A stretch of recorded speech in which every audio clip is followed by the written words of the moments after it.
Before we start the video, a large thank you to Halo Burner, Ryan Bellin, and Fernando for their immense and massive support to the channel this month on Patreon. It is sincerely appreciated, my friends, and I hope you enjoy the video. Hello everybody. A very kind gentleman pointed out that I forgot to assign my network position and rotation if I was the owner, so I'm going to go ahead and do that. So you can see here we have our movement code, and if we're not the owner, we're just copying the network transform position and rotation. But if we are the owner here, we should be setting it by saying player network manager dot network position is equal to transform position. You're gonna have to say network position dot value, and then also the player network manager dot network rotation dot value is equal to our transform rotation. So thank you, my friend, for reminding me, pointing that out, because I totally forgot that. Now, over here on sync character with agent, we actually have a small problem someone else found if you're not rotating the agent fast enough. You know what, I'll just show you before I fix it. So let's go in here in the project, and if I go to new game and I click a point really close to my character, you can see he runs around in circles. This problem will occur if you're using the root motion of the character to move along with the navmesh agent to actually decide the path. Put simply, the character is just basically not able to turn fast enough to get to the point, and the navmesh agent updates its path, and then you have this weird running in a circle effect. So there are a bunch of ways to solve this. The first way to solve it will be to increase the stopping distance, but that's not too desirable because then you can't get really close to the point you've clicked. The second way to solve it will be to increase the rotation of the character much faster or instantly. I don't like the idea of doing it instantly because it kind of looks a little bit choppy. And the third way is to play a pivot animation in the facing direction before you move. That is cool, but it also limits the movement speed, and this isn't the kind of game we're going to do that in. We're trying to mimic Diablo 2's movement, so let's go take a look at Diablo 2. Okay, here I'm in Diablo 2, and if I click back and forth, you can see it's like a super fast rotation right into the running or walking. So I think we can replicate that. Let's come back to where we actually rotate the character, and let's just comment that out for now. You can keep it if you want, just to show what was there previously. And then right below that, we're actually going to use the steering destination of the navmesh agent. So what we're going to do is make a vector 3 called desired direction. And instead of just copying the navmesh agent after it's rotated, we're just simply going to actually see where it's trying to rotate and then do that instantly. So we'll say desired destination direction is equal to player.navmeshagent. And then we're going to use the steering target. And then we're going to say minus player.transform.position. And then from there, we can rotate our player by a speed that we choose towards this actual target. So we're going to first check and make sure that the desired destination dot square magnitude is greater than something like 0.001. This just makes sure that we have to have some form of movement basically before we proceed. So if it is greater than 0.001, then we're going to say desired destination dot y is equal to 0. And then we're going to say quaternion target rotation. And then we're going to say that is equal to quaternion.look rotation, and we're going to look in our desired destination direction. Okay, now we have the rotation, now we just have to apply it. So we can say transform.rotation is equal to, and we can say quaternion rotate towards, and then we're going to supply our initial rotation, and then the target rotation. So we're going to say transform.rotation, or if you prefer, you can say player.transform.rotation, if for some reason that reads nicer to you. And then you can say target rotation, and now we have to make a speed. So let's make this a serializable field because magic numbers are bad, but also so we can tweak it on the fly and see what number is perfect. And we're going to make a serializable field up here for a float, and we can just make this, you can call it rotation speed if you want. So we'll say float, and I don't know why it autofilled system visual scripting, don't need that. We will say rotation speed, and I'm just going to say something like, we'll start by saying 360. Now we can multiply this by time.delta time, and this is going to be the maximum, if my understanding is correct, amount of angle we can rotate in a second, basically. So that should be like 360 degrees in 1 second. Now I'm going to come in here and go to play and press start, and I think this is still going to be a bit too slow. So if I click this, yeah, so let's go to the player. I'm going to crank that to say 1,000 and see how that feels. Much better, but I still think it could be a little bit faster because we're still getting a bit of a turn. So let's do 2,000, and yeah, that feels perfect. Okay, cool. So there you go. That's removed that problem. Now, as I said before, guys, I'm just writing this as we go. So if you test it and find some more problems, please present them, and I will investigate them and fix them. This should be working as is intended now, but if you run anything else, please let me know. Comment below, and I'll address it. So rotation speed 2,000 on the prefab. I'm going to save that. Then go to our player controls, and let's do some WASD movement because it was requested a lot. So make a new button here. I'm going to call it WASD and change it to pass through instead of button. And then change the control type to vector2. Now, why vector2? Well, we'll get into that in a second, but first come down here and then go to this little plus icon here and add a up, down, left, right, composite. Now let's take a look at this image. So obviously a lot of you guys know this, I'm sure, but if anybody's in the series and they're more of a beginner or even intermediate, just think of your WASD keys and even your joystick on a controller for that matter as a vector 2. And when I say vector 2, I mean it's got two axes, the y-axis, the up and down, and then the x-axis, the left and right. So from this we can create a direction. And to give you another example, we can think of these vector 2's in terms of numbers. And on the x, -1 is left, while 1 is right, and 0 is centered. And on the y, 1 is up, -1 is down, and 0 is centered. So you can see when we combine these using the numbers, we can actually get a direction. So that is exactly what we're going to do. Okay, so let's go back in here and let's actually set up all of our buttons here. So up is going to be W, down is going to be S, A is going to be left, and D is going to be right. And you might want to tick the keyboard and mouse control scheme there if you plan on having multiple control schemes in your game. So let's just make sure those are all ticked, and then we can go back into our input manager and write some code. Let's save that.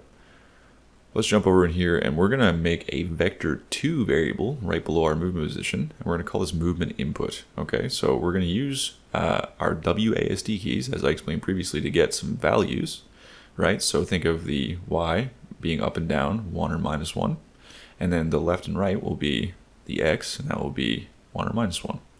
So let's make a header here for WASD movement, and we got a vector 2 movement input variable here.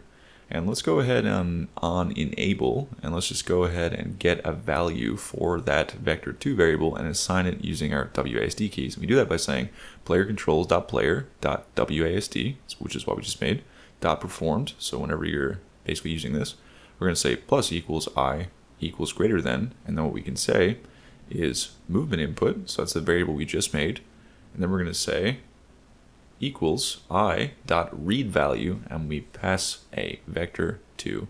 I'm just not realizing that says vector 3 because I copied and pasted it, so I'm going to change that to 2. And basically, I'll just show you in game again because it's way better to give you visualization. I'm just going to save this. If I go in game here, you can see if I hold one of the keys here, watch my X and Y, I'm going to go and do up, so W, see that, and S, -1, then we're going to go A and D. And you can see the Y and X values here change depending on what I am pressing or holding down. So now that we have a way to actually get values, we can turn those values into a direction. So the first thing I'm going to do though is say bool enabled WASD movement is equal to false. You should never have two of these active at the same time, mouse and WASD. You should make a toggle for it. I will show you why, but we're just going to not worry about making an actual UI toggle for that right now. We're just going to do the logic, and you can see if you like it, and then you can decide if you want to keep it or if you want to add it in the game. So let's make a private void for handle WASD movement. And we're going to say if we're not handling WASD movement, if it is deactivated, simply return. And then otherwise, we're going to go ahead with some WASD movement. Now, under the handle input actions, let's actually call handle WASD movement. Okay, so inside here, what are we going to do? Well, let's make some comments. If no movement is detected, what we want to do, via the WASD keys I mean, is set the movement position to whatever your position already is. Because when we have the WASD movement, there's always a constant stream of input. If there's no input, obviously it's going to be 0, 0. So we're going to say if movement input.magnitude is less than 0.001f, so if there's no movement, basically, then we're going to say player.player locomotion manager.move to position, and we'll assign the position that they're already at. So that matches the fact that we have no movement on our WASD keys, so we're just stationary in the place we're already at. Now, we want to get the camera's facing direction because we want to move in respect to the camera, but we also have to take into account we have an isometric view, so it's a little bit different, but it's going to be pretty similar if you've ever set up any movement in other games before. So we're going to say vector 3. We want to get the camera's forward position first, or forward direction, sorry. So we'll say camera's forward direction is equal to camera.main.transform.forward. This is the first time I've actually set up movement like this with an isometric camera. So we're going to say camera's forward direction.y is equal to 0. This is pretty fun to figure out, honestly. And camera's forward direction.normalize. Now we're going to do the same thing for the right direction by saying vector 3. Camera's right direction is equal to camera.main.transform.right, and then we're going to set the y to 0 again, and then we're going to normalize it. And finally, when we have these two directions of our camera, we're going to basically create an actual movement direction based on our inputs and the camera's direction. So that's going to look something like this. I'll just make a comment first. We're going to say create direction to move based on the camera's direction and input. You can say your movement input or your WASD key input, whatever you want. Just trying to make this clear so if we glance at it months from now, we know what this does right away. So we can say vector3, and we're going to call this move direction, and this will be the actual direction that we're going to try to move the player. And we're going to say it's equal to, and we're going to open up some brackets. And what we want to do is take the camera's forward direction, and then we're going to multiply that by our movement direction, or sorry, our movement input dot y. So think of the W and S keys.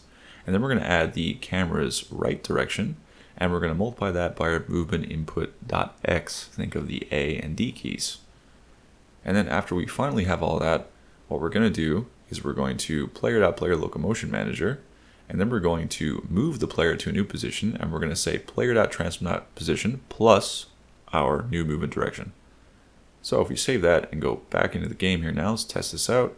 Gonna go to new game, and I will go over here and I'm gonna go on input manager and tick enable WASD movement, and then I'm gonna click on the game again so I can actually use it. And let's see, there we go. Yeah, we're moving. So if I hold obviously a combination of the keys like W and A, I'll go on a diagonal. If I just hold A or D, I'll go from left to right. But why am I disabling or why should I not use mouse input at the same time? Well, let's go back here.